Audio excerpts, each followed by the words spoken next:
Et parmi les sujets qui fâchent, vous avez encore récidivé à l'Assemblée nationale. Vous n'avez pas voté le rapport d'activité du président de l'Assemblée nationale. C'est devenu quasiment un réflexe dogmatique que de rejeter le rapport du président de l'Assemblée nationale. Non, pas du tout. Vous savez, il y a des lois que mon groupe parlementaire vote à l'Assemblée nationale.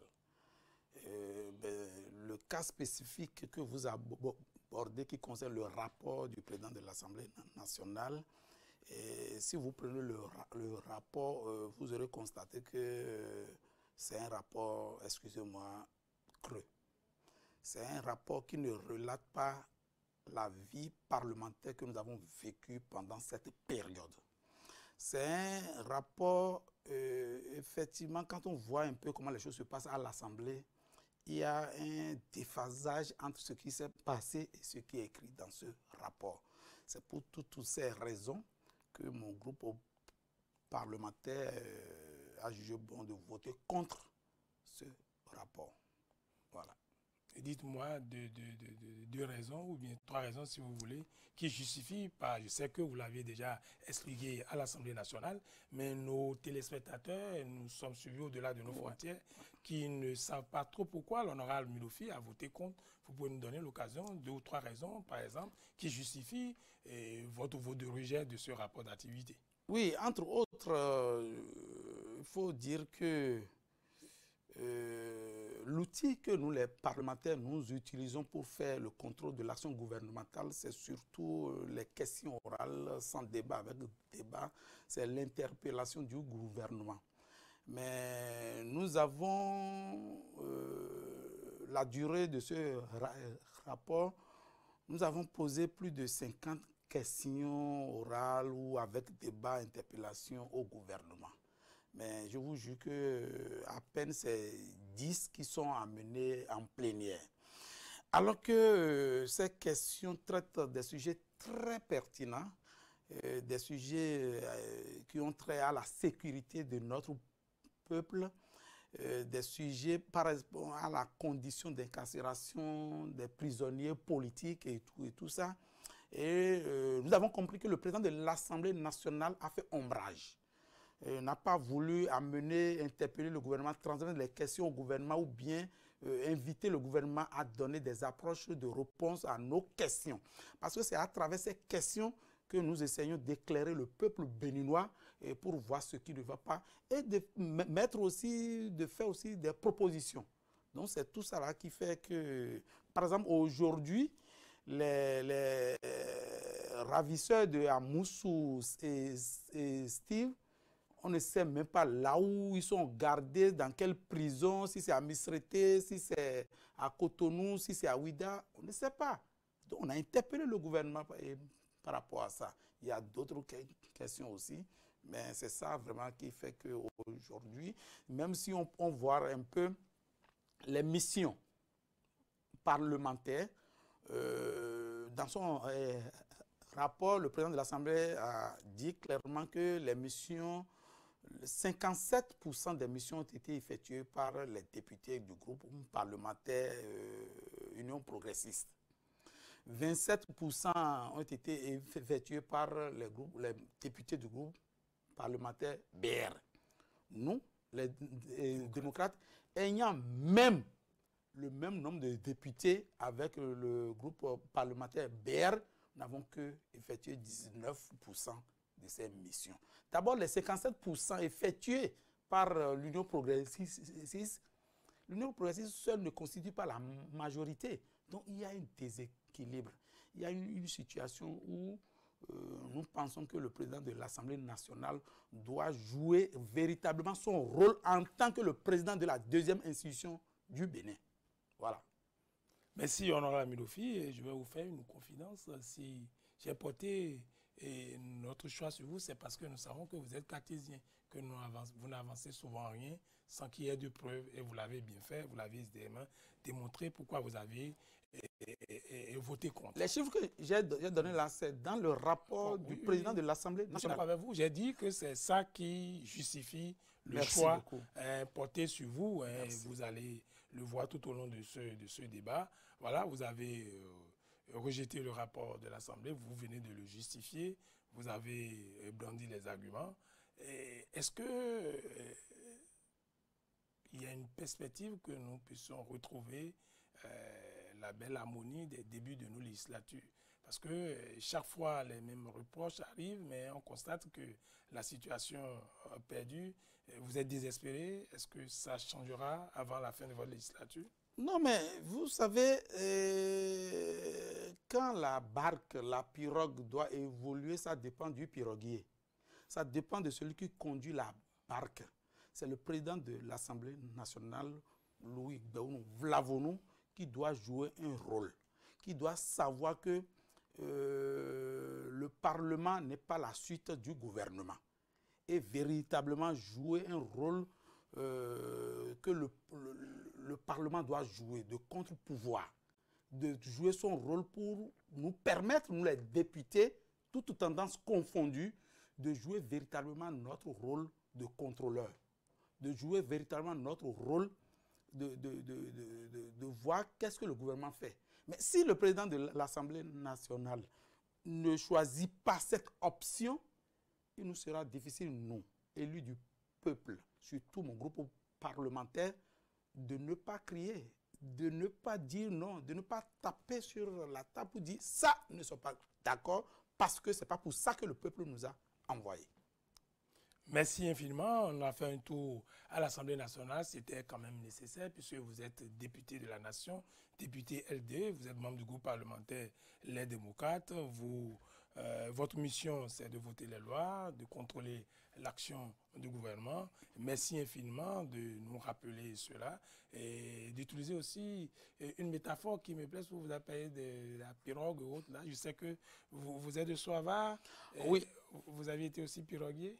Ah, bien sûr, ben, tu ne peux pas être de la commune de Soava et ne pas conduire une fois la pirogue, au moins pour aller à l'école. J'ai fait mes primaires à Soava, mon collège à Soava, donc j'ai grandi là-bas, mes parents sont là-bas, mon papa est là-bas encore, ma maman est là-bas encore. Ah, vous avez la chance. Voilà, j'ai cette chance-là. Ça, c'est bien. Voilà. J'ai remarqué ça, puisque vous avez votre serviette. Je pensais que vous venez de Grand Popo, mais je pense que ce n'est pas la serviette. C'est l'un des traits communs entre les peuples roi, Koueda et Toffin et autres. Ah oui, oui, les lacustres, oui. les lacustres, ça s'étend jusqu'à Réti, Grand Popo, Agégué, Soava, partout. Hein, donc, nous sommes nombreux. Voilà. Merci beaucoup. C'est toujours un plaisir de recevoir un de nos compatriotes qui ont quelques spécificités, parce que quand on parle de vous, on parle de Gambier, on sait que c'est un attrait touristique énorme pour nous, qui nous rapporte beaucoup de devises. Voilà, ça c'est très bien, vous êtes un Béninois complet, nous sommes heureux de vous recevoir une fois encore. Maintenant, nous allons parler des sujets qui fâchent. Alors, je disais à l'entame de mon introduction que nous avons des dates constitutionnelles. Je l'ai rappelé, nous sommes à moins d'1 an. L'année prochaine, il va falloir déposer les dossiers de candidature pour l'élection présidentielle, au plus tard octobre. Nous avons déjà fini le mois d'octobre, nous sommes en novembre, nous sommes dans moins de 2 mois et moins d'1 an, n'est-ce pas, pour ces élections. Et depuis, on ne voit rien. On sait que par le passé déjà, à 1 an, on a les signaux. On sait que la mouvance présidentielle a le corps et l'âme attachés à la volonté du chef de l'État. Eux-mêmes le disent, c'est ce que le président va dire qu'ils vont faire. Mais vous, de l'opposition, qui avez une certaine autonomie de réflexion, comment se fait-il qu'à moins d'1 an, on ne voit rien? Vous aussi, pour prendre une expression d'un de vos collègues, là, vous êtes prudent, vous marchez sur des œufs, vous avez peur. Est-ce que le Parti des démocrates sera présent aux élections générales de 2026? Merci beaucoup, Monsieur Rouimbo. Je dis haut et fort ici que le Parti Les Démocrates sera aux élections en 2026. Toutes les élections? Toutes les élections. Nous serons aux élections communales, municipales, nous serons aux élections législatives et nous serons aux élections présidentielles. Ah, intéressant. Et là, je vous rassure que nous nous préparons. Je vous rassure, vous l'avez bien dit que autrefois, à 1 an des élections, il y a déjà l'ambiance et tout ça. Non, ça c'est vrai, je confirme. que sous ce régime, c'est difficile avec comment les choses se passent actuellement. Il serait difficile de ne pas changer de tactique, de ne pas changer de stratégie pour pouvoir aller vraiment au combat. Je pense que ce qui se passe aujourd'hui à notre niveau, nous, c'est une stratégie pour pouvoir vraiment mener le combat. Voilà. Alors, avant de revenir sur les vrais sujets, le code électoral et un certain nombre de conditions pour lesquelles vous continuez de dire qu'il faut relire le code électoral, est-ce que, objectivement, quand on regarde dans mon sein, on va passer étape par étape, d'abord l'élection présidentielle qui passera d'abord avant les autres élections. Quand on regarde les membres de votre parti, les membres dirigeants de votre parti, est-ce que, objectivement, vous avez vraiment de candidats en votre sein? Parce que la plupart de vos attaquants, pour utiliser une expression footballistique, sont dehors, sont en exil. Est-ce que vous avez vraiment de candidats ou bien vous serez obligé d'importer des candidats? Bon, d'abord, je voudrais apporter une petite rectification. Oui.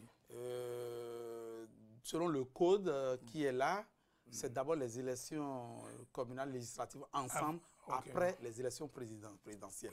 Pour revenir à votre préoccupation, je pense que au sein du parti, d'abord au sein de l'opposition, parce que quand on parle de l'opposition aujourd'hui, ce n'est pas seulement le parti Les Démocrates. Il y a encore quoi? Il y a le FCB, il y a d'autres partis, l'NP, tout ça là qui constitue le bloc qui regroupe vraiment l'opposition. D'ailleurs, je ne sais pas si vous êtes invité, et tout à l'heure, nous avons eu une réunion entre tous les partis de l'opposition pour pouvoir démontrer que nous sommes unis, que nous sommes ensemble et que nous sommes prêts pour le combat. Le problème de la candidature à notre niveau, ça ne posera pas de problème. On trouvera des candidats pour les élections communales, on trouvera des candidats pour les élections législatives et je vous rassure qu'on trouvera les candidats pour les élections présidentielles. Et le combat est en cours, les stratégies sont en cours, les échanges sont en cours pour arriver à ce niveau. Donc en votre sein, il y a des présidentielles? Plein même. Attends. En votre sein, là? Bien sûr. Tel que nous lisons, nous voyons ça. Peut-être ce que je vois, vous ne voyez pas. Ah, absolument. C'est possible. Peut-être ça. Mais nous, ce n'est pas d'abord la priorité. La priorité, c'est de baliser le terrain. La priorité aujourd'hui pour nous, c'est de remonter au gouvernement ceux qui sont là, les préoccupations du peuple. La priorité pour nous aujourd'hui, c'est la paix. Sinon, vous ne pouvez pas choisir d'aller à une élection alors que vous voyez que le peuple est en difficulté, il n'y a pas la paix, les gens ne mangent pas réellement à leur faim, et forcément il faut montrer un candidat et tout ça. Non. Donc nous travaillons actuellement pour baliser un peu le terrain, pour remonter à nos gouvernants actuellement les préoccupations du peuple. Ça pour nous d'abord c'est le plus important, la paix. Et c'est ce que chante toujours le président du parti LD, le docteur président Thomas Boni Yahi, la paix. Sans la paix, nous ne pouvons rien faire. Mais nous voyons en face de nous des dirigeants qui ne sont pas prêts pour ça. Mais la paix, c'est aussi le respect des lois. Exactement. Les lois votées à l'Assemblée nationale. Bien même sûr. si vous n'avez pas voté, c'est la majorité, ça devient une loi du peuple, notamment le code électoral, pour lequel vous n'êtes pas d'accord, vous demandez la relecture. Ça aussi, pour la paix, il faut respecter la loi. Oui, je suis... Bon, nous, en réalité, le problème ne se pose pas sous cet angle-là. Ah, ok. Vous évoquez le code électoral. Vous savez très bien qu'aujourd'hui, la plupart des Béninois critiquent ce code-là. Même votre chaîne de télévision était au colloque des hommes de l'église, de la conférence épiscopale. Oui, oui. Vous avez, ça. Voilà, exactement. Et vous avez lu les conclusions. Vous avez lu leurs inquiétudes. vous avez suivi un peu la déclaration des confessions religieuses, des imams. Vous allez comprendre que même des critiques au niveau de haut sommet, même au niveau des Nations Unies, les gens ont critiqué notre code. Donc, si les gens critiquent un test, l'idéal, parce que nous ne sommes pas faits pour la loi, elle est faite pour nous, l'idéal est de s'asseoir. L'idéal est de revoir ce que les gens critiquent. Ce que nous, mon groupe parlementaire, crie depuis, nous sommes très contents, nous sommes heureux aujourd'hui qu'il y a des confessions religieuses, il y a des imams, il y a la conférence épiscopale aujourd'hui qui emboîtent nos pas et qui vont dans le même sens que nous. Je voudrais vous rappeler que ce code, d'abord, c'est un citoyen qui a saisi la Cour constitutionnelle pour demander un règlement au niveau des parrainages des maires anciens, des maires nouveaux et tout ça. Et à travers la décision DCC 24001, si je me rappelle bien, la Cour a demandé aux députés à l'Assemblée nationale de modifier le code électoral pour pouvoir le rendre, c'est-à-dire le rendre conforme à l'article 49 de la Constitution. C'est ça ce que la Cour nous a demandé. La Cour ne nous a pas demandé de toucher la Constitution. Mais lorsque nous avons pris cette décision à l'Assemblée nationale, nos collègues avaient d'autres idées. Ils ont dit que, voilà, avant de toucher cet article, avant de modifier, pour pouvoir rendre conforme à la Cour constitutionnelle, il faut toucher à la Constitution, il faut toucher la Constitution. Nous avons estimé que ce n'est pas possible. On peut régler la situation en touchant seulement le code électoral. C'est ce qui a fait que nous avons, et puis, lorsqu'ils ont amené la proposition, parce que moi, je fais partie de la commission des lois. Lorsque nous avons étudié, nous avons vu qu'on peut modifier le code électoral en étant en règle avec la décision de la Cour constitutionnelle sans toucher la Constitution. Mais ce qui préoccupait nos vis-à-vis en ce moment, c'était la révision de la Constitution. Vous avez compris tout ce qui s'est passé en ce moment où nous avons, heureusement que nous avons une minorité de blocage, nous avons bloqué. Et c'est lors de cette plénière que des collègues, je ne veux pas citer son nom ici, qui a menacé pour dire que comme nous avons choisi de rejeter, de refuser la révision de la Constitution, que lui seul avec son groupe parlementaire, ils vont avoir le maximum de députés, le maximum des maires, le maximum et tout ça. Et nous avons constaté que c'est ça qu'ils ont manifesté en corsant le code électoral.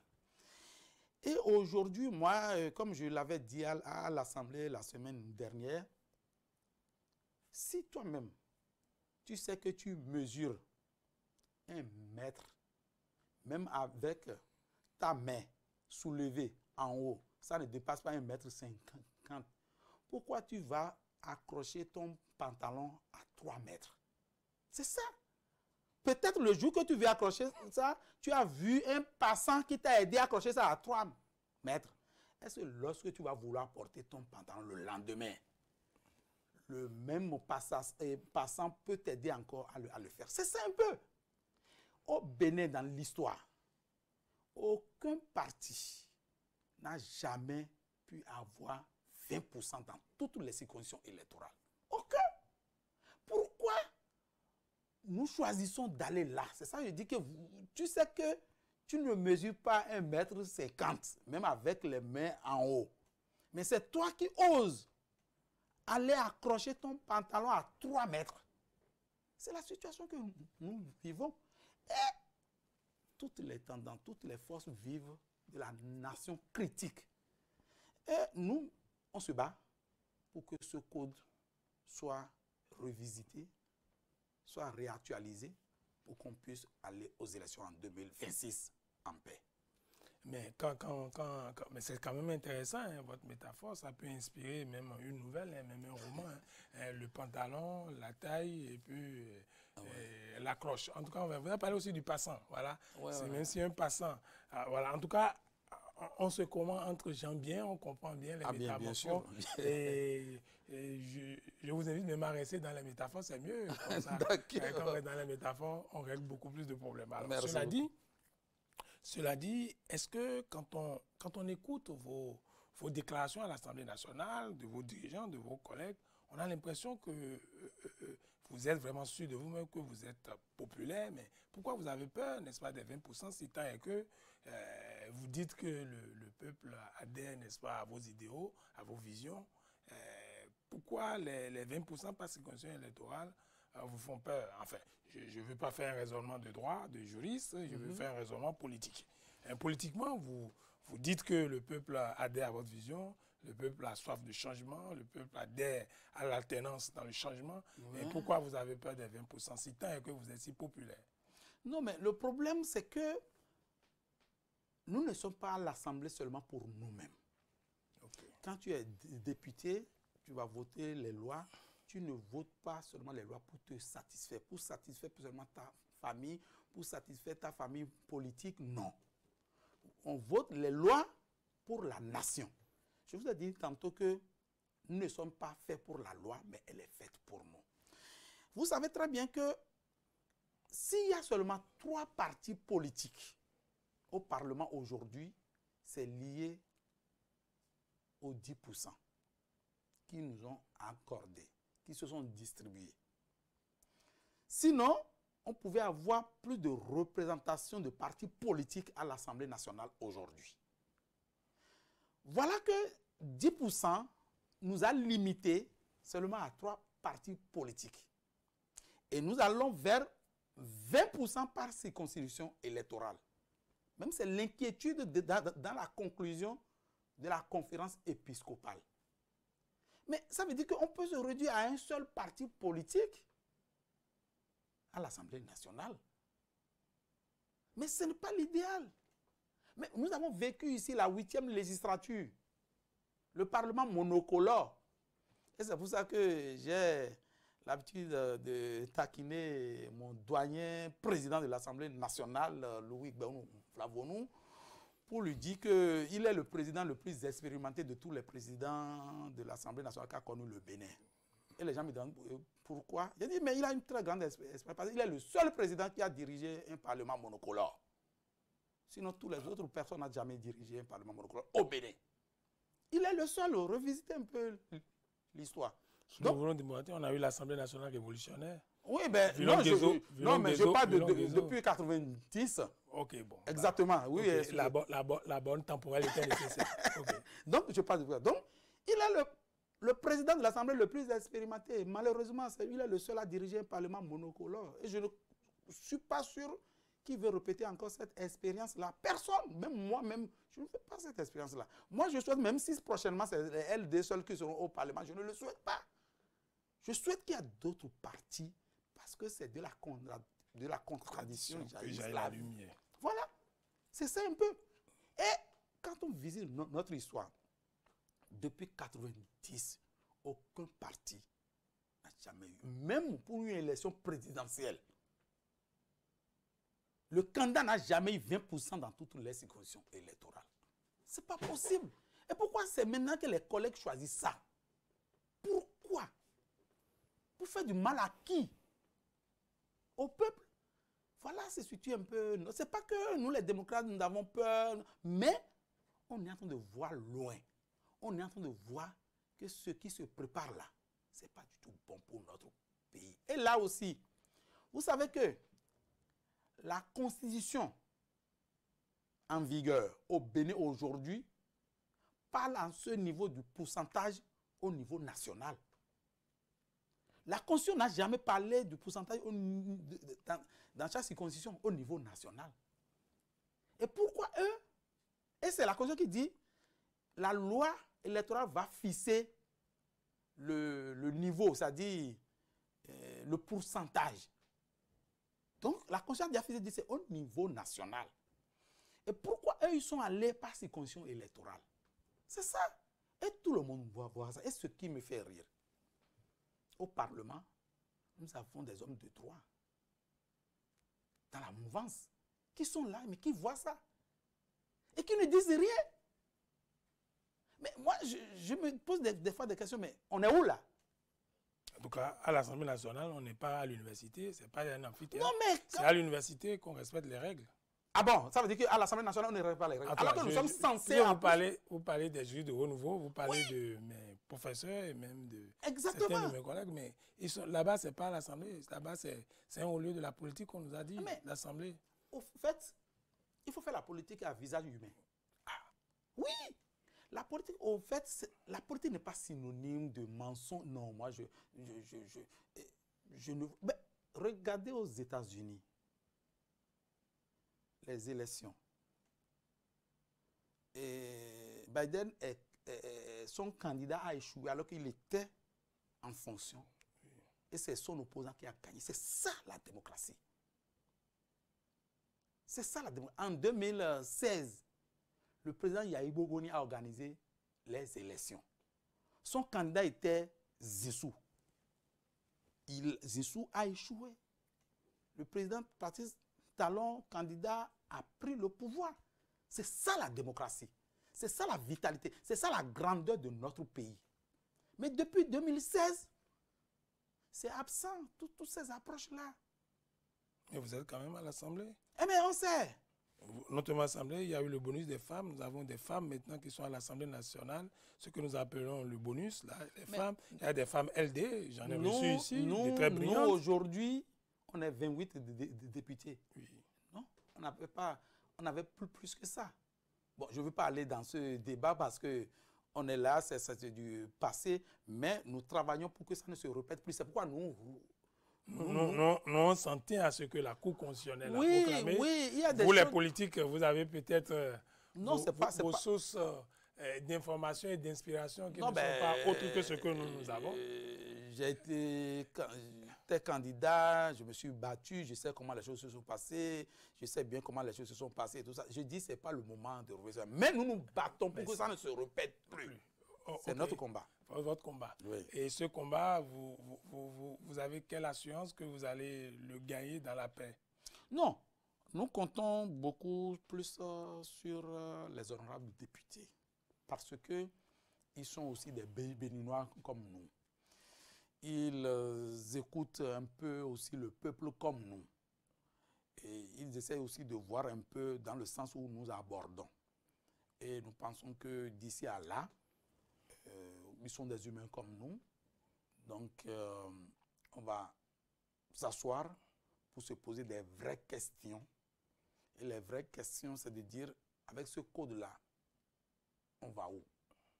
Et je pense que nous allons trouver des approches de solutions. Parce que l'essentiel aujourd'hui, ce n'est pas de dire qui sont ceux qui ont voté ce code-là, qui sont ceux qui sont auteurs. Ce n'est pas là le problème aujourd'hui. Aujourd'hui, c'est de dire voilà le niveau où nous sommes. Nous sommes des humains. La perfection n'est pas de ce monde. Oui. OK? On s'est trompé. Oui. On a fait ça, on a fait ça. Qu'est-ce qu'on fait? Même, moi je dis des fois, le président de la République, c'est un humain aussi. Il peut se tromper à des moments. Mais le problème, c'est quoi? C'est lorsque quelqu'un se trompe et une majorité, surtout nous qui sommes à l'Assemblée, nous nous trompons pour l'accompagner, c'est ça qui est plus grave.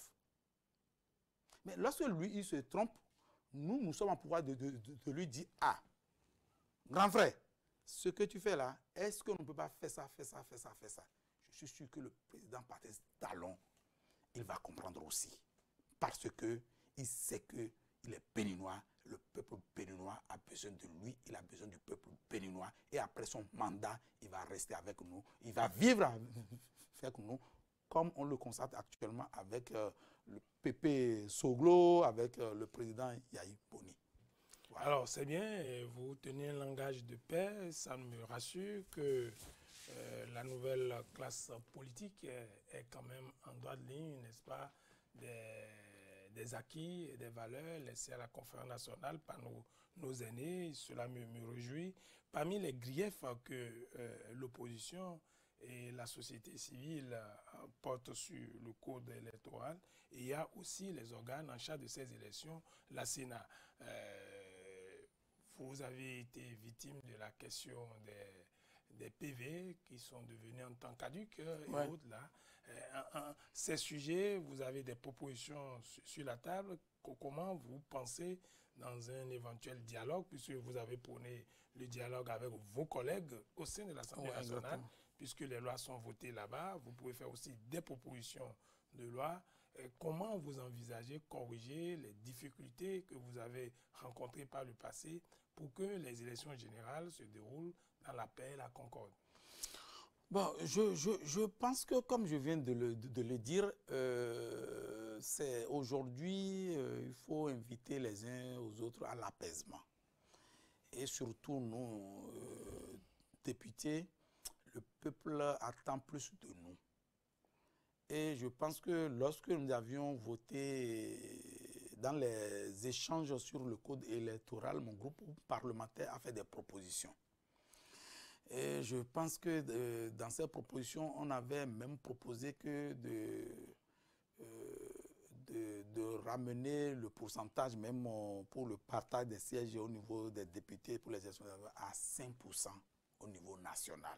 Parce que c'était 10% qui a donné 3 partis politiques à l'Assemblée, que nous sommes là maintenant.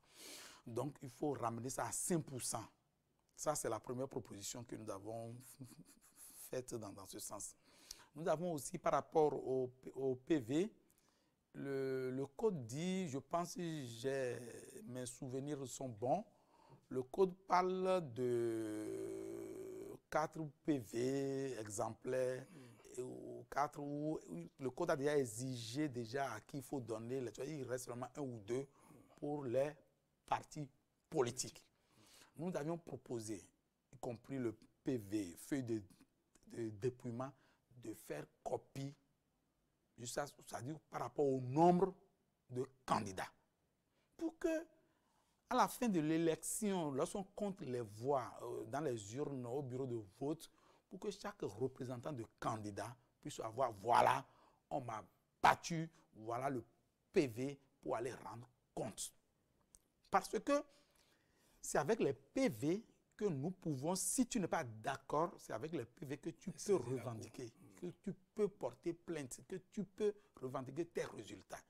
Mais si déjà dans la loi, on limite le nombre de feuilles de dépouillement, on limite déjà le nombre de feuilles de PV et que tous les candidats n'ont pas la chance d'avoir ces PV, ils vont se rendre compte que vraiment ils sont marginalisés et comment ils peuvent faire le point à leur niveau.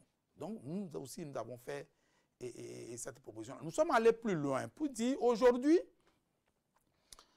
dans ce code, il est dit que le code, parce que les résultats sont centralisés au niveau de l'arrondissement. Et c'est un seul code, c'est un seul individu. Il suffit que lui, il choisit de favoriser un candidat. Il peut se mettre, bon, d'accord, vous avez déjà mené les urnes et tout ça, et PV, tout ça. Lui, c'est capable, c'est ce que lui transmet, qui est publié. C'est sur ça que la Sénat compte pour donner les résultats. Nous avons proposé qu'à ce niveau, il faut une coordination. C'est-à-dire, il faut que la Sénat envoie un représentant au niveau de l'arrondissement. Il faut que les partis politiques, l'opposition surtout, désignent et aussi le coordonnateur. C'est-à-dire que les coordonnateurs se réunissent dans une coordination pour qu'on ait l'esprit de « tu me surveilles, je te surveille ». C'est ça un peu l'idée. Mais si seulement un seul individu, s'il a un problème le jour-là, ça veut dire qu'il met tout le monde en difficulté. Et le problème, c'est quoi? Quand il n'y a pas la transparence, c'est ça qui amène les crises. Et les crises, on sait quand ça commence, mais on ne sait jamais quand ça finit. C'est ça que nous voulons éviter. Nous avons fait des propositions. Je parle même de ce code. si je prends l'article, c'est ça un peu, 210. L'article 210 du Code électoral dit que des mises en application, parce que le code est déjà en application, dès l'application de ce code, de cette loi, que les chefs de village seront désignés par rapport aux élections de 2020. Mais c'est aberrant. Que, 2020. oui, je précise bien, l'article 210 de ce code dit que les chefs de village, dès qu'on met en application, c'est-à-dire, normalement déjà, on doit déjà changer les chefs de village. Mais pour les changer, on va les changer conformément aux élections de 2020. C'est-à-dire, la liste qui a eu la majorité dans un village, c'est cette liste-là, c'est ce parti-là qui propose le chef de village en 2020. 2020 là, combien de partis ont participé aux élections? C'est ça, c'est là. Et puis tout ça là, c'est pour peut-être faire du mal au parti, les démocrates. Mais ce n'est pas ça. Sinon, si vous voyez les 15% comme parrainage au niveau des élections présidentielles, les 15%, ça fait juste les 28 députés que nous avons. Dans les 3/5 des circonscriptions électorales, ça fait exactement là où nous, les démocrates, on a eu les 28 députés. Mais on ne peut pas tailler une loi juste pour régler nous, notre cas. Ce n'est pas possible. On ne peut pas tailler une loi. La loi ne peut pas être personnelle pour nous. Mais nous, aujourd'hui, on ne parle plus des partis comme UBF, PRD et tout ça. Mais d'ici peut-être 5 ans, 10 ans, BR, UPR, on va parler d'autres choses. Donc, il faut faire les lois pour le peuple. C'est ce que je voudrais dire à ce sujet. D'accord. Merci beaucoup. Je disais que cette émission, elle est interactive, mais pas écrite.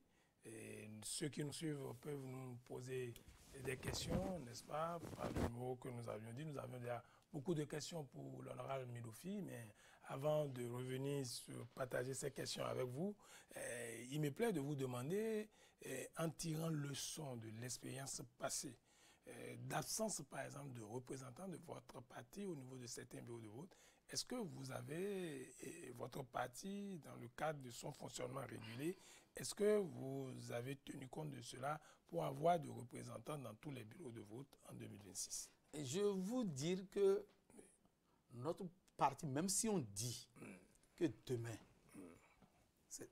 on va faire les élections demain, le parti, les démocrates, est prêt.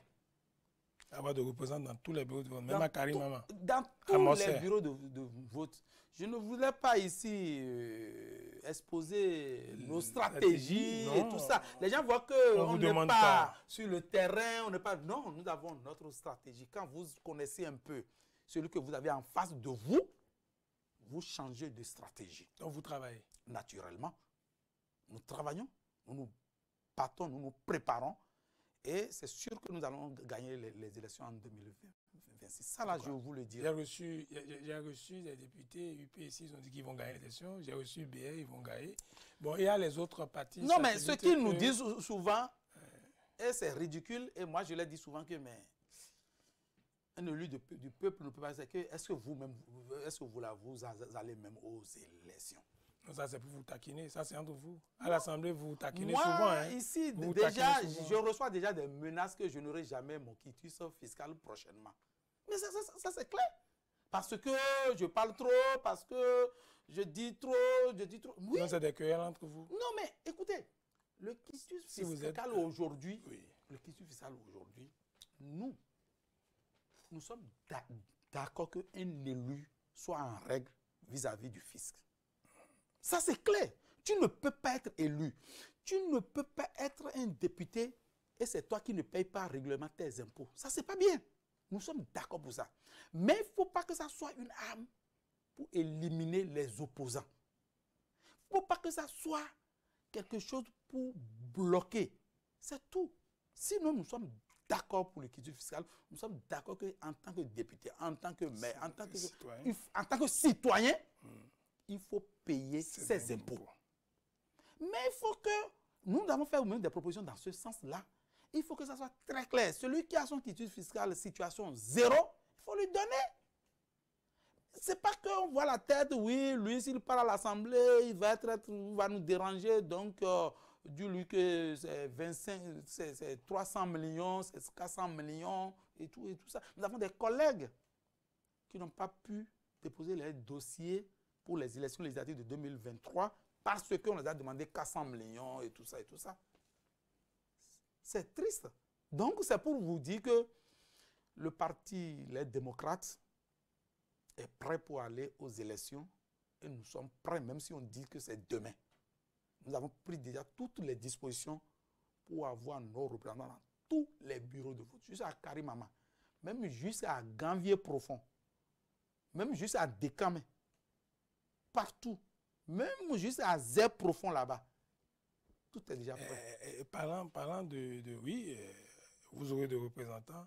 Est-ce que tous vos militants qui sont en règle par rapport à la charte de votre parti interne ont la chance d'être sur vos listes? Est-ce qu'il n'y aura pas des facteurs extérieurs qui vont influencer? Qu'est-ce que vous appelez facteurs extérieurs? Oui, bon, nous, en tant que journalistes, on cherche depuis longtemps à chercher pourquoi, par exemple, Nouroudine Sakasalé et Guy Dossou Mitogé ne sont pas sur vos listes récentes. On cherche depuis, mais nous n'avons pas encore trouvé la solution. Mais comme l'investigation prend aussi du temps, on finira par trouver la raison. Non, mais est-ce que Guy Mitogé s'est plaint à vous parce que... Il ne s'est pas plaint, mais nous, on a estimé qu'il n'est pas sur la liste. On a vu que Sakasalé ne sont pas sur la liste, mais on les voit, c'est des choix stratégiques de votre parti. Mais c'est des choix qui ont été faits en 2023. Okay, vous parlez des élections législatives. Oui, législatives. C'est des choix qui ont été faits par le parti en 2023.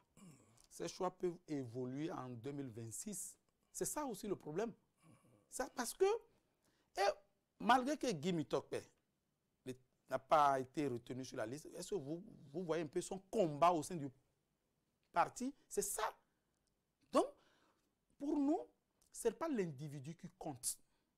Pour nous, ce n'est pas la personne qui compte. Mais c'est le groupe. Qu'est-ce qu'on peut faire pour que le groupe gagne? C'est dans ce combat-là que nous sommes aujourd'hui.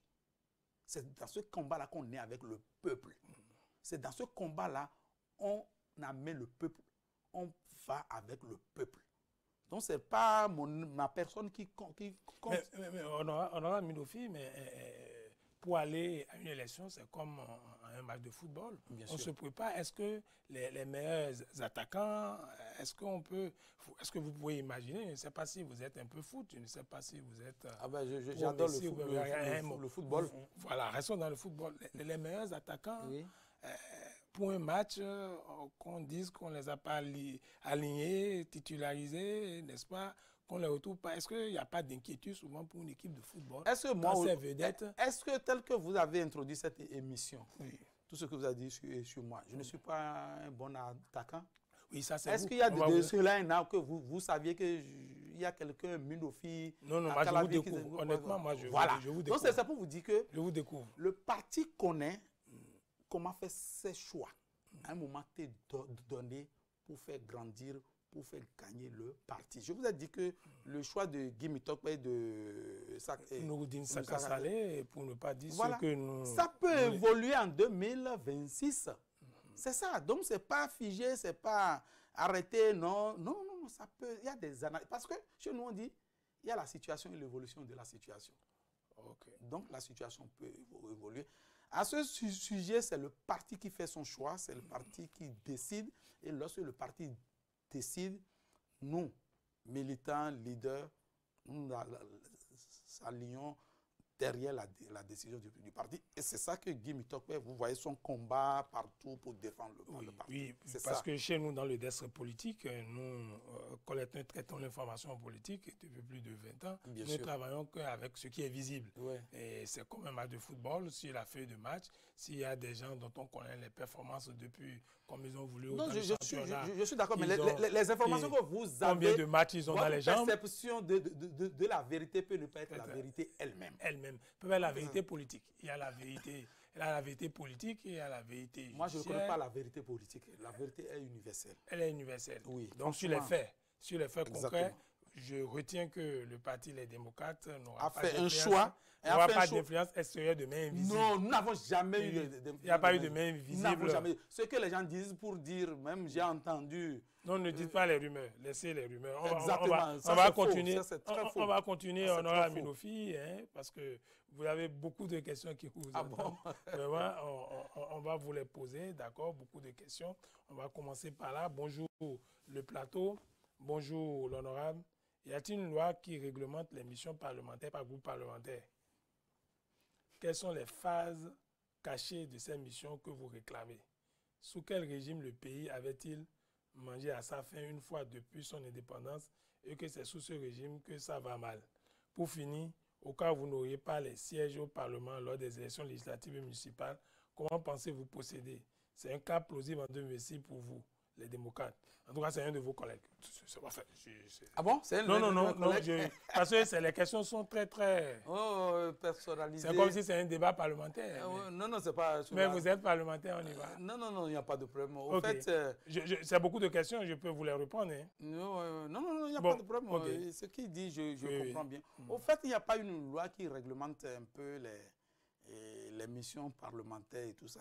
Mais vous savez très bien que tout récemment, le président de l'Assemblée a parlé dans son discours d'ouverture de la haine. Il a déploré un peu la haine qui se développe dans le pays. Il a développé tout ça. Il a consacré même plus de la moitié du temps de son discours à ça. Il a dit que là où il y a la haine, lui, il va proposer la paix. Mais quand tu veux proposer la paix, tu joues à l'équilibre aussi. Quand tu souhaites la paix, ça, tu es chef de famille et c'est toi qui parles de la paix, on doit voir cette paix-là dans tes comportements. C'est ça que nous dénonçons, mais il ne peut pas parler de paix, et ne pas équilibrer un peu les choses. Un parti qui n'a même pas la majorité, qui fait, c'est-à-dire plus de 57% des missions, qui ne constitue pas la majorité. Un autre parti qui fait 27%. Et nous, qui avons le même nombre de députés avec le PR, nous sommes à 19%. Donc, moi, ce n'est pas notre préoccupation majeure. C'est le Benjamin. Est-ce que vous comprenez? Mais c'est des choses que nous devons pointer pour signaler que celui-là, il parle seulement de la paix en théorie. Mais en pratique, il ne le fait pas. Quand il nous menace pour dire que si en 2026, on n'aura pas de maire, de députés, je vous ai dit tantôt, le parti LD est menacé par le pouvoir en place. Il y a certains députés qui sont déjà doigtés, on entend tout, pour dire qu'ils n'auront jamais leur quitus fiscale. Mais le problème, c'est quoi?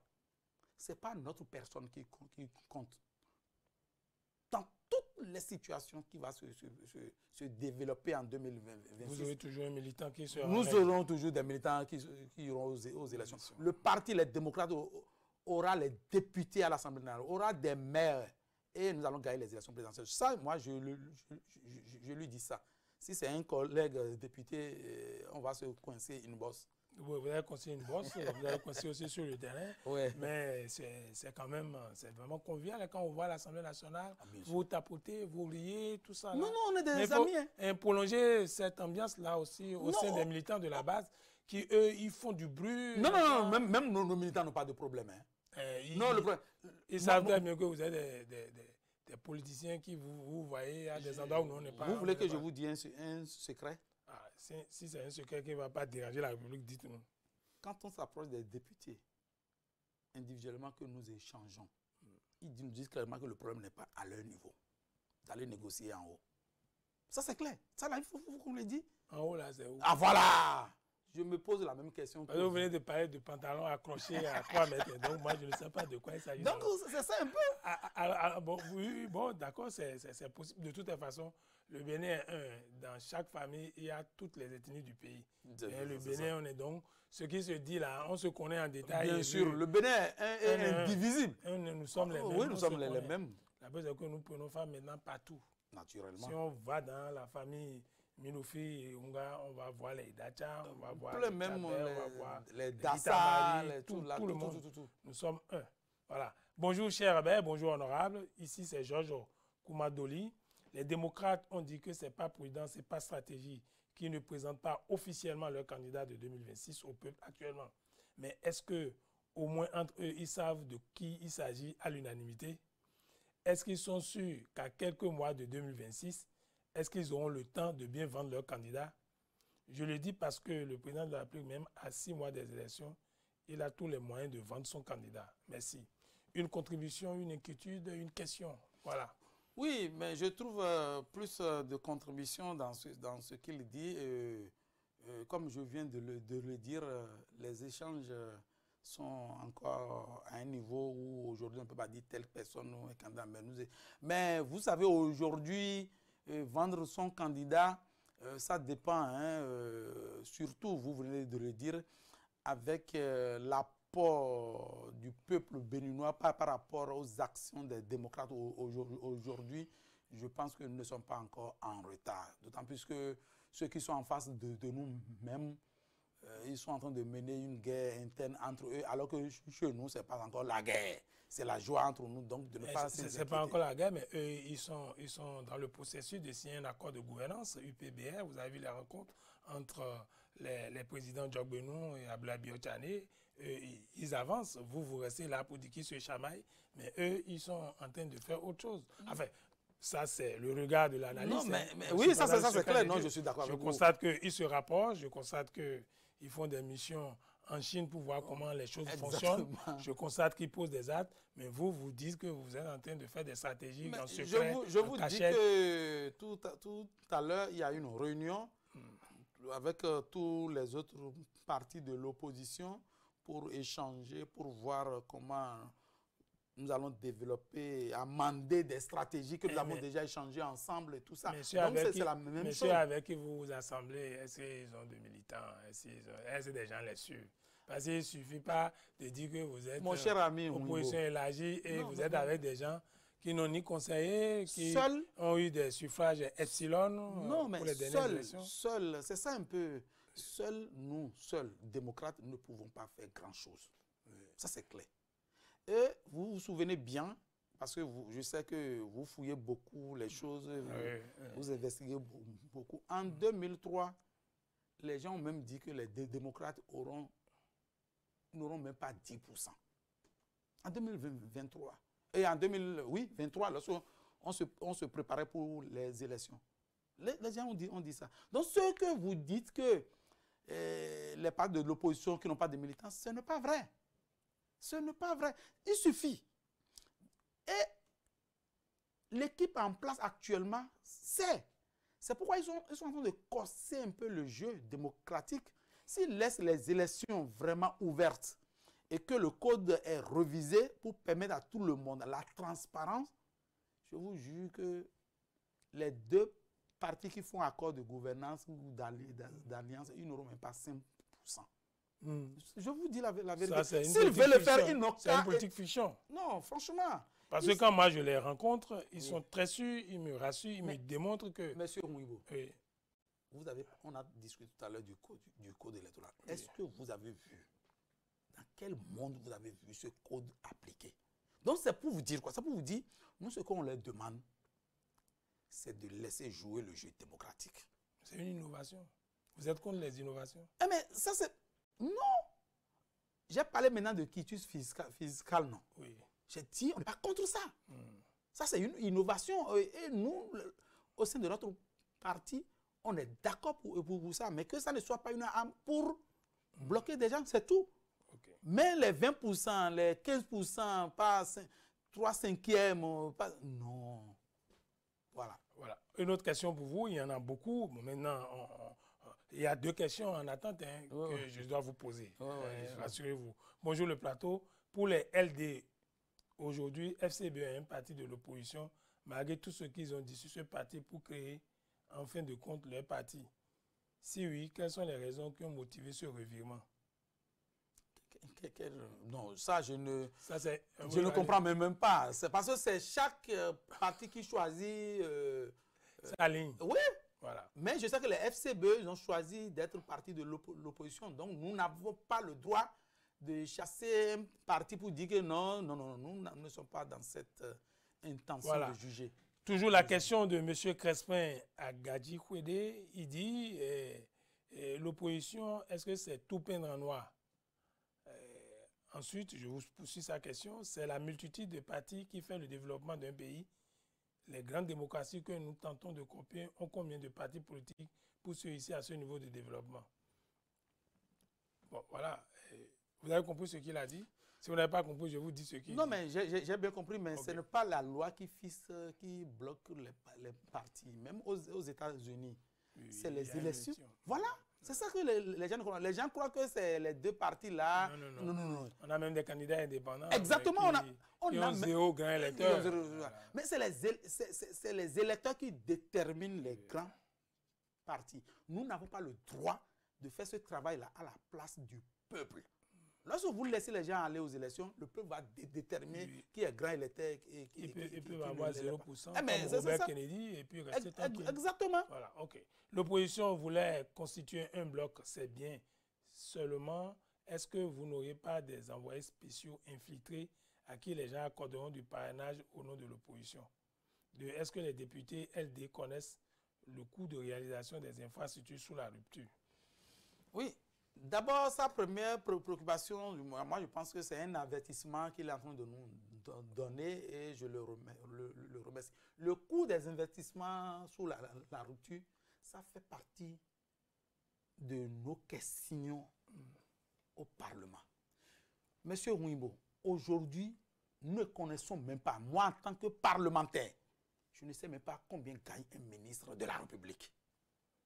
Je ne sais pas combien gagne un ministre de la République. Et vous voulez en faire quoi? Mais je suis parlementaire. Je vote le budget de l'État. Oui. Nous avons envoyé une question orale ça fait plus de 5 mois au gouvernement de venir nous dire combien nous coûte un ministre. Pas de réponse. Les voies là, les routes là, Alpha Taj, comment vous appelez tout ça là? Le kilomètre là, le mètre carré là, combien ça nous coûte? On ne sait pas. Et c'est le président de l'Assemblée nationale qui fait ombrage, qui bloque ces questions. Il doit transmettre nos questions et doit forcer le gouvernement à nous répondre. Parce que c'est notre droit.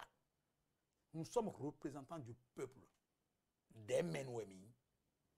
Donc, voilà la question que pose un citoyen. Et le citoyen ne peut pas interpeller directement le gouvernement, il doit prendre par nous les députés. Et c'est ce que nous faisons. Et le président de l'Assemblée nationale bloque. En tout cas, la question, elle est posée. Bonjour, version originale, j'appelle du Togo. J'ai quelques questions pour vous. Voilà, vous avez déjà tenté de répondre à ces questions. Je suis Martin Couton. Si la FIFA décide aujourd'hui d'élargir les buts, ne voyez-vous pas que cette nouvelle formule s'impose aux 2 équipes et que l'une d'entre elles n'a pas en avance sur son adversaire? Nous devons de vous soumettre à la règle de la FIFA, c'est comme l'arbitre. Et si on a décidé que ce soit comme ça, est-ce que ça ne s'impose pas? Mais si on voit qu'une règle de la FIFA ne fait pas évoluer le peuple, parce que... Ne fait pas évoluer le football. Oui, mais pourquoi il faut l'appliquer? C'est ça le problème. Ok, bonjour honorable, bonjour cher journaliste. Pensez-vous que le code électoral peut être corrigé avant 2026? Si oui, êtes-vous prêt à négocier avec la majorité pour que le code soit corrigé?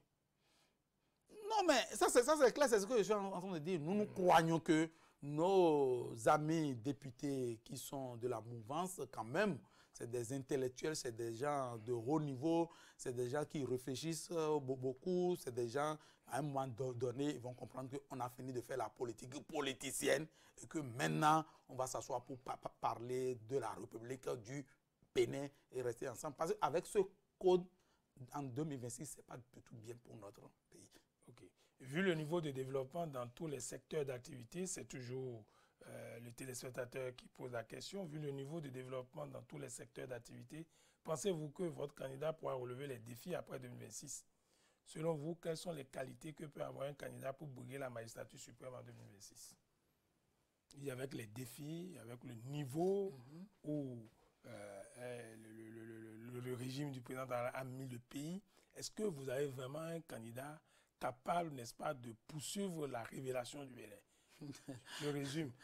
Non, mais Honorable, ça vous fait rire? Oui, moi, ça me fait rire parce que lorsqu'on dit que quand on voit le niveau, tout ça, Oui. vous savez très bien que si tu es un père de famille, même si tu conduis des gratte-ciel, si tu fais, tu changes de voiture tous les jours, alors que tes enfants ne mangent pas au moins les 3 fois par jour, où on renvoie tes enfants de l'école parce que manque de scolarité, mais tu ne fais rien. C'est ça ce que nous vivons aujourd'hui au Bénin. Et nous... Mais honorable, est-ce que vous ne voyez pas que le pays est joli? Joli où? Vous ne voyez pas ça? Mais si vous restez à Cotonou, oui. C'est vrai que vous n'avez pas beaucoup, il n'y a pas d'émissions parlementaires. C'est vrai que vous avez dit que les missions parlementaires, on ne vous associe pas, mais quand vous allez à l'aéroport... On n'a pas besoin de missions parlementaires pour aller vérifier ce qui ne va pas à Waké et tout ça. Nous avons des députés un peu partout. C'est à Cotonou que nous voyons ça. Bon, d'accord. Mais allez dans les villages, même aujourd'hui, oui.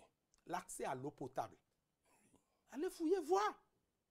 Aucune infrastructure. C'est-à-dire, quand vous allez dans les villages... Mais il y a de l'eau potable à Soava. Allez à Sozunko. Oui. Allez à Gbadji. À Rodo Gbadji aujourd'hui. Il n'y a pas l'eau. Allez à Zé. Il y a un village de Zé là. Il n'y a pas l'eau. À côté là, Zé. Je vous dis. Non. Même à Kpakpa, tout près là. L'eau est coupée au moins 3 jours dans le mois. Non, ça c'est vrai, mais on est en train de faire des réflexions. Mais, quand je dis on, le gouvernement. Donc, c'est pour vous dire quoi? Fait des réflexions. C'est pour vous Il y a des communiqués de la SONEF, vous lisez ça. Je voudrais demander aux honorables députés ou ceux qui sont à Cotonou, c'est la belle vie peut-être. Lorsque vous allez au Bénin profond, mais même si vous allez à Ganvier, là, la qualité de l'eau que le peuple consomme n'est pas contrôlée. C'est ça la vie. C'est ça le niveau de vie. Et nous, notre combat, c'est que nous devons travailler dans ce sens. C'est lorsque les Béninois vont vivre heureux, meilleurs, aller à leurs occupations, travailler, cultiver et vendre les produits à leur juste prix, que le Béninois peut se sentir heureux et que toi, même chef de l'État, tu vas te sentir heureux. Ce n'est pas de faire les routes à Cotonou et tout ça, non. Mais vous roulez sur ces routes. Avant de venir ici, vous roulez sur Mais on roulait avant son arrivée, on va rouler après son départ et on roulera toujours. Mais il faut que les voitures soient sur des routes qui ne vont pas créer des problèmes de roulement. Monsieur Huibo, oui. Il faut bien manger d'abord avant d'acheter une moto, après d'avoir acheté une voiture. C'est la situation que nous... Si on est rassasié et qu'on ne peut pas joindre un village à un autre, est-ce que c'est normal? On roulait avant son oui, dans des crevasses. Mais Soglo avait travaillé. On avait vu les pavés. Oui. Le plan, c'est quoi?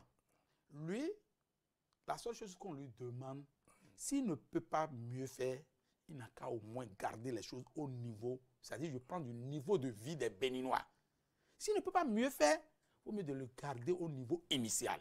Vous avez vu les efforts qui ont été faits au niveau des fonctionnaires de l'État? Les efforts qui ont été faits au relèvement du SMIC?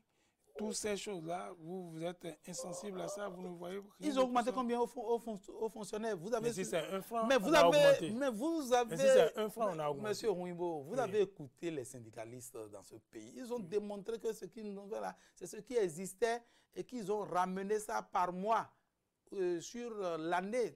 Ils ont donné les espèces. Aujourd'hui, qu'est-ce que nous demandons? Il faut que le président de la République... Oui.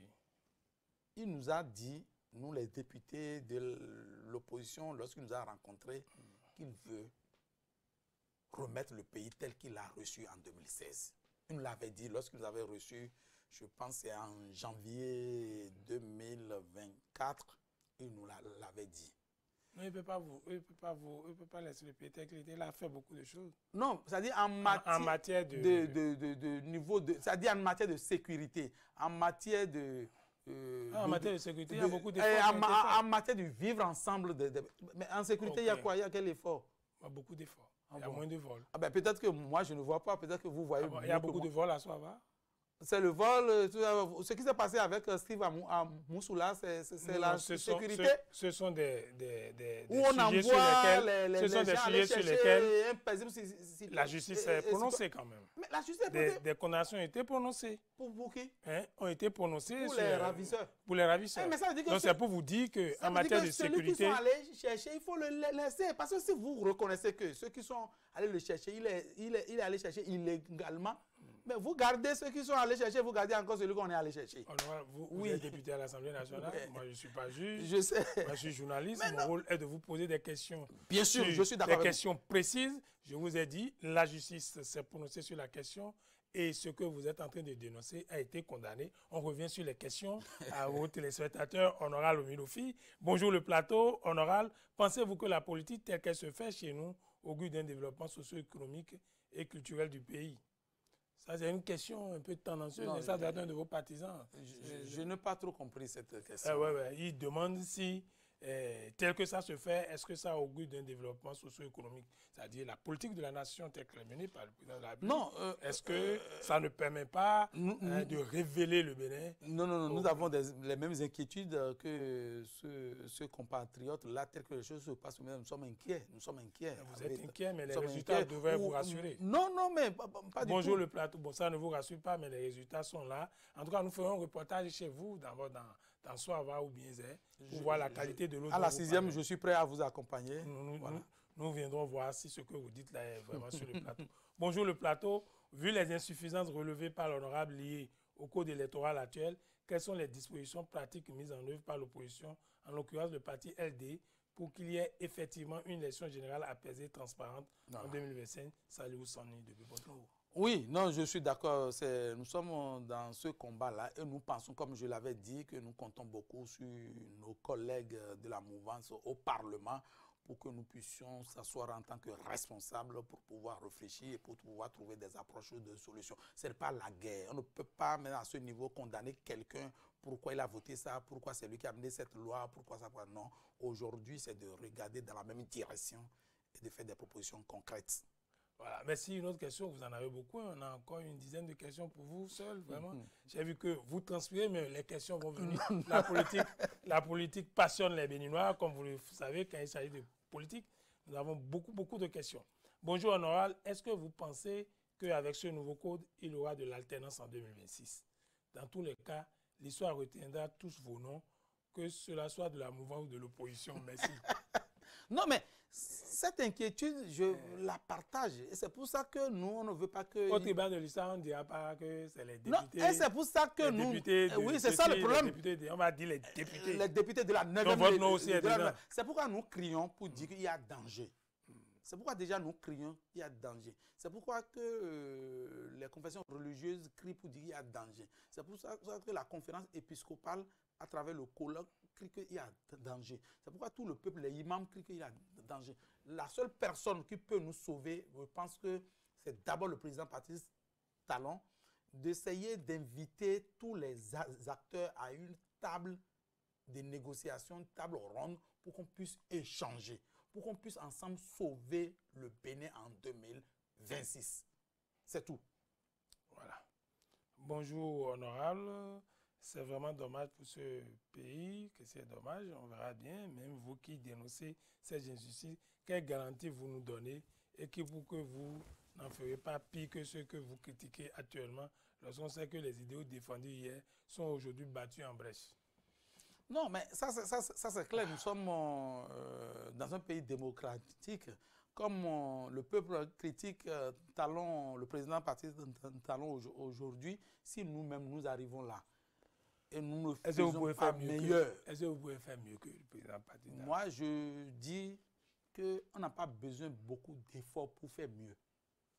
Il suffit que de libérer de libérer les producteurs, de libérer les artisans, de libérer, de trouver une politique. Ils sont enchaînés? Bien sûr. Par quoi? Mais aujourd'hui, quand tu produis à cajou, quand tu produis des produits, tu ne vends pas les produits à un vendeur de ton choix. C'est que c'est cadré où on te fixe même le prix. Vous voyez maintenant ce qui se passe au port de Cotonou, mais ce n'était pas le port du Bénin, ça. Donc, pour nous, lorsque vous choisissez d'embrigader, de garder tous ces secteurs, vous ne pouvez pas permettre au peuple de vivre aisément. C'est tout. Mais nous, notre approche, c'est une approche participative. C'est de laisser le peuple dans ses produits, de vendre et seulement de cadrer le peuple et de l'accompagner. Si le président Patrice Talon choisit uniquement, seulement dans ce secteur, de laisser les producteurs, sûrement que de les accompagner seulement dans leurs besoins, je vous jure que le peuple béninois se sentira mieux. C'est juste ça. Est-ce que les producteurs, est-ce que ce n'est pas vous les politiciens qui mettez des choses dans l'oreille des producteurs pour qui... Monsieur Rouimbo, je oui. sais que vous êtes un journaliste d'investigation. Allez vers, allez vers Z tout près là. Allez questionner les producteurs d'ananas. Écoutez-les. Allez voir ceux qui produisent de l'acajou. Même, on a visité GDIZ là. Oui. Mais ce que nous avons remarqué là, ce n'est pas ça. Vous voyez même des gens qui travaillent là sans contrat. Sans contrat? Sans contrat. Des entreprises qui travaillent là, qui ont recruté les Béninois là, qui n'ont même pas de contrat de travail. Ah bon? Bien sûr. Les Béninois ou bien les entreprises? Mais, je dis. Les Béninois qui sont là travaillent exactement, c'est sans ça contrat. Oui. Il y a des Béninois. On les paie sur la base de quoi? Ah ben, il y a ceux qui ont des reçus, tout ça. C'est ça. Bien sûr. Donc, c'est pour vous dire que... Donc, vous voulez dire que là... Même là où il dit qu'il a fait une innovation, là, ça ne va pas. Non, il y a des innovations. Écoutez. Vous êtes élu du peuple. Oui. Est-ce que vous n'avez pas constaté que chez Z, là, c'est une initiative qu'il faut louer, applaudir? Mais, monsieur Ouimbo. Oui, honorable. Qu'est-ce que le peuple gagne dedans? C'est ça le problème quand vous faites une innovation. C'est-à-dire qu'il faut voir clairement ce que le peuple gagne. Le peuple, ce sont les travailleurs. Ils ont de l'emploi. Ils gagnent. Mais c'est ça que je viens de vous donner, qu'il y a des employés qui sont là sans contrat. C'est ça. Mais ils travaillent. Ah mais, écoutez, la qualité du travail, ça compte beaucoup. Si cet employé n'a pas de contrat, ça veut dire qu'il n'est pas déclaré. C'est ça. Si cet employé n'a pas de choses là, c'est ce qu'on peut gagner. Parce que, effectivement, ce projet doit permettre aux Béninois de travailler et de faire un travail digne. Et pour un travail digne, il faut avoir un contrat. Lorsque tu n'as pas un contrat, ça veut dire que tu n'es pas déclaré. Parce que les produits qui sont fabriqués là, les Béninois n'en bénéficient pas. Allez là ou bien demandez à acheter le truc là, on vous envoie Erevan et tout ça. Mais combien de Béninois, à part vous, peut-être peuvent aller acheter serviettes à Erevan et tout ça, alors que c'est produit par notre coton. C'est-à-dire le chef de l'État doit voir clair et mettre en place un système pour favoriser que le Béninois lambda puisse bénéficier des produits transformés au Bénin. Ils en bénéficient. Il va falloir faire une visite complémentaire. Complémentaire alors. Il me semble que vous êtes allé visiter ça avec quelques préjugés, puisque vous êtes LD. On va revenir sur cette question, parce qu'il n'y a pas que la société ou bien l'établissement auquel vous faites allusion qui bénéficie des produits Made in Bénin. Là, il y a encore d'autres. C'est pourquoi j'ai dit que vous devez aller encore, pas vous, hein, le groupe parlementaire LD, vous allez encore revisiter une fois encore. Vous savez, quand vous êtes de l'opposition, vous n'avez pas besoin de visiter, les informations même viennent vers vous. Non, il faut te déplacer parce que les gens manipulent les informations. D'accord. Bonjour, chers journalistes, bonjour, honorable. Je voudrais demander à l'honorable, sous les régimes précédents, Les ministres étaient à combien? Le kilomètre de route coûtait combien? Et quelle était la qualité de ces routes-là? Ne pouvons-nous pas prendre l'exemple sur Trump en se mettant au travail? Merci Gilbert. Bon, encore une autre, je vous ai dit, il y a beaucoup de questions. On va poser une dernière question pour qu'on revienne sur le plateau, parce que je vais vous demander ce que vous lisez ou chantez, tout ça. C'est bien. L'honorable va vous répondre sur sa page Facebook ou bien dans son inbox. Il est ouvert. Donc, bonjour honorable. Pensez-vous que le politique se préoccupe de l'avenir du peuple? J'ai l'impression que c'est la même musique depuis 1990. Il est temps qu'on parle du développement de nos communautés. Gilles Comlan. Voilà. Non, je suis tout à fait d'accord avec lui. Et pour parler du développement de nos communautés, tout ça, je pense que nous avons opté pour la décentralisation. Donc, il faut se baser vraiment sur nos communes et tout ça. Et je profite par là pour dire que en 2023, lorsque nous avons voté le budget 2024, le gouvernement a diminué le fonds FADEC a ramené le fonds FADEC à 75%. Ça veut dire que ça a diminué de 25%. Ce n'est pas bon pour nos communes. J'espère que pour le budget 2024, pour 2025, le gouvernement va faire un effort de donner les moyens à nos communes pour pouvoir travailler. Je prends par exemple la commune d'Abomey-Calavi, une commune qui a besoin des ressources pour pouvoir travailler, parce que c'est une commune, c'est la plus peuplée, aujourd'hui la plus peuplée des communes du Bénin. Est-ce que vous comprenez? Donc, dans ce cas, il faut que le gouvernement donne des moyens à nos communes pour développer les salles de classe, pour développer l'accès à l'eau potable, pour les petites passerelles, pour rejoindre les hameaux et tout ça. Donc, je suis d'accord avec lui. D'accord. Merci beaucoup, honorable. Comme je vous dis, beaucoup de questions encore. Une autre question. Mais finalement, on va finir l'émission. Il y a beaucoup de questions pour l'honorable. Bonjour le plateau. Je m'appelle Vinquin Léonel depuis Agla. Merci honorable pour les explications. Nous avons bien compris. J'ai une question. Que faites-vous pour que le niveau de vie soit amélioré? Parce que l'huile d'arachide est actuellement à 2000 francs le litre, alors qu'en 2016, c'était encore à 800 et ce n'est qu'un exemple. Quelle approche pour que le peuple vive mieux? On ne demande que ça. C'est ça. Mais non, c'est vrai. C'est ça que, M. Ouimbo, c'est que le peuple souffre. Nous ne pouvons pas avoir le port. Non, nous ne pouvons pas avoir le port. On ne peut pas dire que le peuple souffre. Si, mais c'est ça qu'il dit. Oui, mais on a parlé du maïs ici. Vous vous rappelez, le maïs, on a fait de la musique, on a dit tout ça sur le maïs. Maintenant, quand le prix a baissé, vous n'êtes plus venu ici.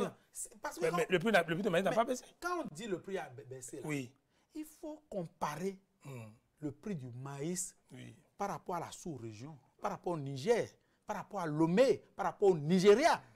Le Niger qui n'a pas de port. Maintenant, ça a baissé. Maintenant, on compare ça par rapport au Gabon. Même l'huile là. Mais le Niger qui n'a pas de port. Oui. Nous, l'huile. Il produit du maïs. Mais je ne sais pas, mais pourquoi les choses coûtent moins cher dans ces pays-là? C'est ça le problème. Mais quand vous êtes chef de famille et que les enfants du voisin ont des facilités, mais réfléchissez un peu. Ce n'est pas automatiquement de faire comme eux, mais réfléchissez pour voir comment ils arrivent à le faire. Ce sont des situations conjoncturelles. Mais les autres ne vivent pas aussi cette situation. Mais ils vivent, ils trouvent des solutions. Mais il faut que nous-mêmes nous trouvons les solutions. Le gouvernement du Bénin a trouvé des solutions par rapport au maïs. Ah bon? Avant, quand le problème de maïs est arrivé, l'opposition a pris tous les plateaux. Mais c'est notre rôle. Oui, c'est votre rôle, elle en parle. Maintenant, on ne parle plus de maïs, maintenant c'est l'huile. Je sais qu'il y aura vous n'allez plus parler de l'huile. Mais le peuple en parle déjà. Oui. Le peuple, chaque fois qu'il y aura une situation, le peuple doit en parler, les députés doivent en parler. Ça, c'est clair. Le gouvernement est là pour apporter des solutions. Mais donc, pourquoi c'est seulement les députés de l'opposition qui doivent relayer les cris de détresse de la population? C'est ça un peu ce qui nous dérange, nous. Nous sommes élus du peuple. Normalement, lorsque vous voulez que les députés UP viennent dire que l'huile coûte cher, c'est ça? Pourquoi pas? Non, monsieur Ouimbo, ils sont élus du peuple, non? Ils peuvent dire ça dans des canaux appropriés. Pourquoi? C'est ça que la loi a dit? Non, c'est à l'Assemblée. Mais c'est ça. Ils doivent les solutions.